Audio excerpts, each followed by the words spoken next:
Welcome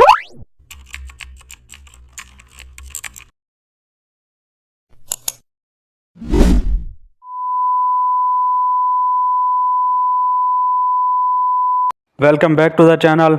Don't forget to like, share and subscribe for more updates. Today we are diving into an exciting tutorial how to create glowing sci-fi energy balls in Photoshop. Open a new document and fill it with dark gradient background.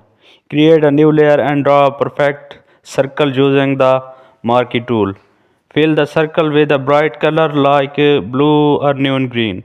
Apply outer glow and inner glow from layer style to build an energy aura. Duplicate the circle and blur one copy using Gaussian blur to realistic light spread.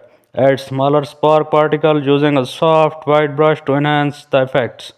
Use the smudge tool slightly to create swirling energy motion. Add a lens flare overlay for cinematic sci-fi light impact.